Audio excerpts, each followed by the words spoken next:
Tracking, alerting, protecting. This is WKYT News at 5. We're tracking the search for a missing woman, why her family and investigators fear the worst about her disappearance.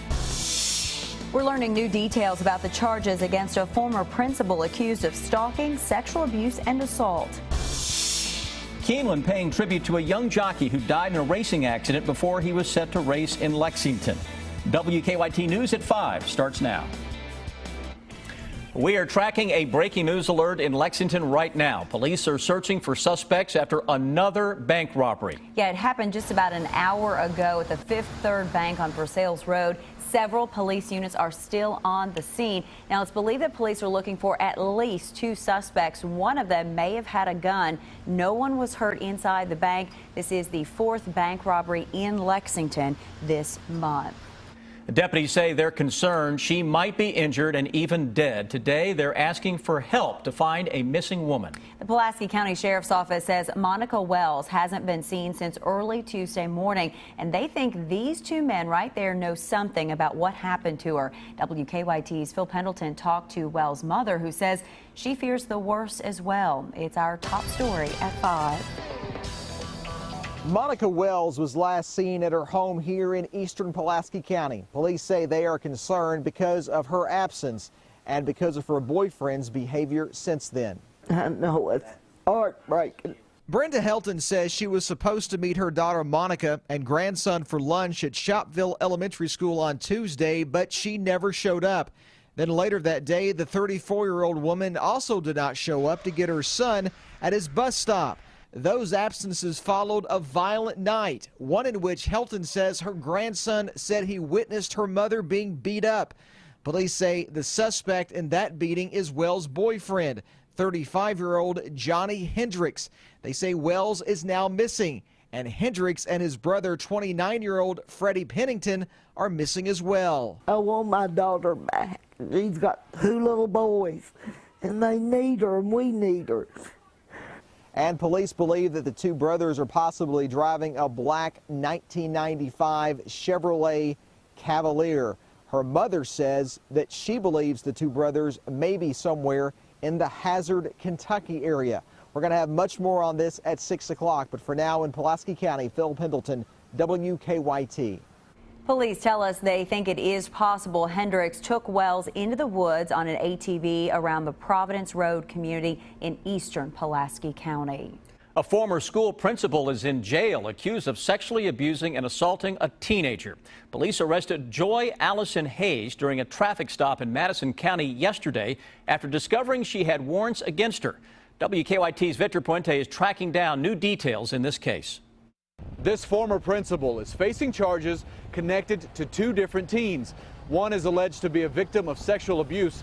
The other told police Joy Hayes was stalking and harassing her. Joy Hayes was the assistant principal at Madison Southern High School until she resigned last year. Berea police say that's where she met the girl she's charged with sexually abusing. They say the abuse spanned several months, but their charges didn't happen while she worked at the school. Hayes is also charged with harassing communications and second-degree stalking. The victim in that case is a friend of the girl from the sexual abuse case. Hayes had already been arrested for those stalking and harassing charges, but was out on bond when police say she convinced the victim from the sexual abuse case to sneak out of her grandparents' home Tuesday around 2 a.m. so she could try to convince her to drop those charges. Hayes was pulled over for a traffic violation and received new charges of unlawful transaction with a minor and tampering with a witness. The victim was actually in the vehicle with the offender when she was arrested. And there were some discussions there about the charges, and that's where that charge comes from. I spoke to the mother of the teen from the stalking and harassing case. You'll hear her thoughts on this latest arrest coming up at 6. In Madison County, Victor Puente, WKYT. Hayes had been working for the Gear Up program at Berea College. A college spokesperson is telling us she was fired once they were aware of those harassing and stalking charges. They also say she never had any direct interaction with students. We continue to track the investigation in a Pulaski County Sunday school teacher case. Rex Murphy is accused of sexually abusing a 16-year-old in his class. Eubank police say Murphy intimidated the victim with tales of witchcraft. While police are concerned there are other victims, they told us today no one else has come forward yet. Keeneland Racecourse paid tribute today to a jockey who died the day before he was supposed to compete here in Lexington. Juan Saez was injured in a racing accident at Indiana Grand Racecourse in Shelbyville, Indiana. The 17-year-old was airlifted to an Indianapolis hospital where he died last night. Jennifer Palumbo is at the live desk with how he was honored today at Keeneland. Jennifer? Amber, Juan Saez's racing career had just started in June at Churchill Downs, but he was quickly making a name for himself as an up-and-coming jockey. He was supposed to race at Keeneland today. After the third race today, members of Keeneland's jockey colony gathered in the winner's circle. They had a moment of silence to honor the apprentice jockey from Panama who had 26 mounts at Keeneland this fall. Racing is a family. The racing community really across the United States is a very close-knit community, and when something happens to one, it ripples across the country. And so we felt it only appropriate, especially since he had ridden here during the fall meet, that we honor Juan today. And his riding brothers and sisters, the jockeys in the colony here, of course, are very close to Juan, and they wanted to do a remembrance as well. So it's just a very tough day for us here at Keeneland. Juan Saez scored his first Keeneland victory just last Thursday and his second the next day. Saez was aboard Montezuma Express when his mount clipped heels with the horse in front of him. Saez's mount fell, causing him to be unseated. The Indiana track canceled today's races in remembrance of Saez. At the live desk, Jennifer Palumbo, WKYT. Jennifer, thank you. And in his young career, Saez had won 89 races with purse earnings totaling $2 million. A day to stay inside if you could. It's been a cold and rainy day across the area. WKYT Chief Meteorologist Chris Bailey's here with what's ahead. Chris?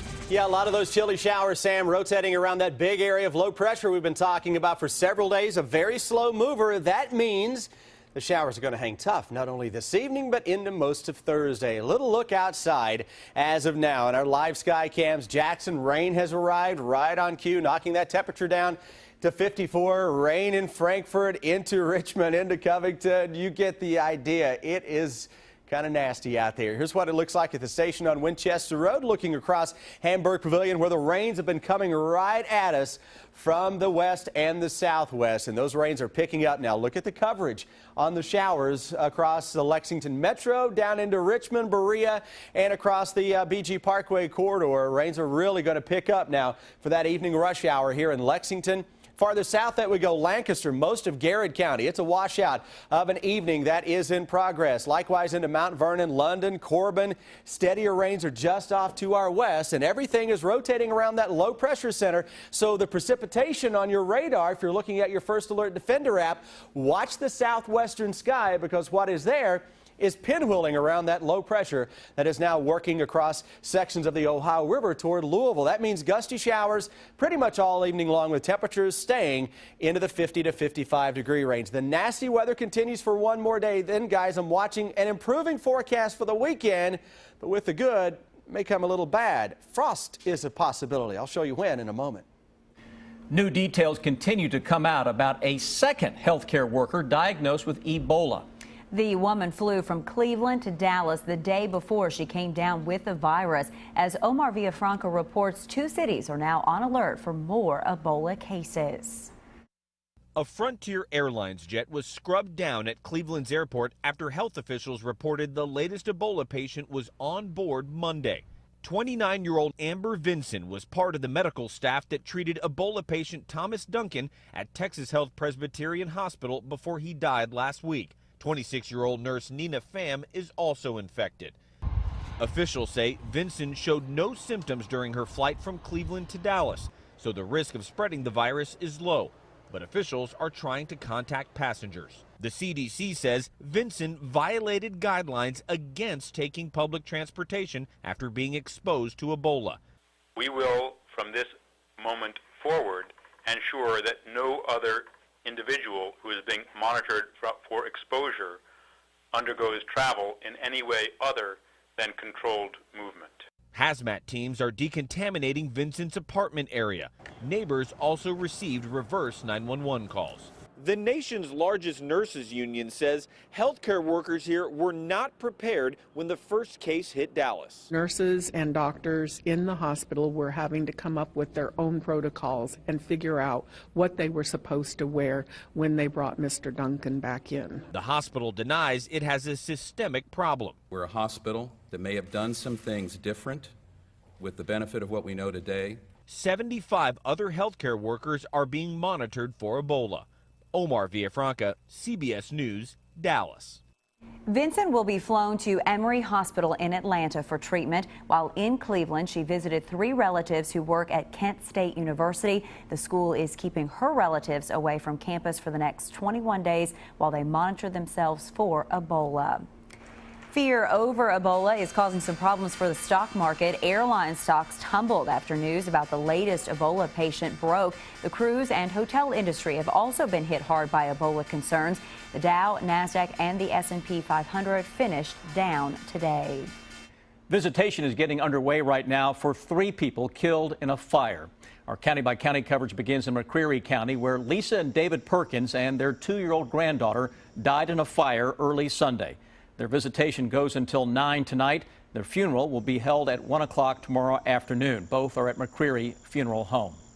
In Nelson County, a man is dead after a car hit him. The crash happened on Jones Avenue in Bardstown. Police say that the man stepped in front of a moving vehicle while wearing dark clothes and in a dimly lit area. He was rushed to an area hospital, then flown to Louisville, where he died. No charges have been filed, and the crash is still under investigation.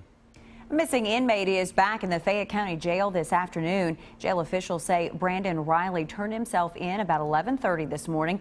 He failed to return from work release yesterday. In addition to his original charges, he now also faces an escape charge. UK campus leaders rolled up their sleeves for their annual flu shot today. College of Pharmacy students provided the shots for Dr. Eli Capilouto, his wife, Dr. Mary Lynn Capilouto, and Dean Tim Tracy. The students held a lottery to determine which one would give the shots. They tell us that these campus leaders are setting a really good example. I think it's very important because they are really the face of our university. Everyone knows who Dean Tracy is, who President Capilouto is, and I think that seeing those faces will make people realize how important this is to raise awareness and to receive the vaccine each year. So far, Kentucky has 1 confirmed flu case. That patient was out of Jefferson County. The U.S. increasing bombings against ISIS in Syria. We'll take a look at whether the plan is working. Could a vegetable help with children and autism? Why researchers are taking a closer look at broccoli. That's in Better Living.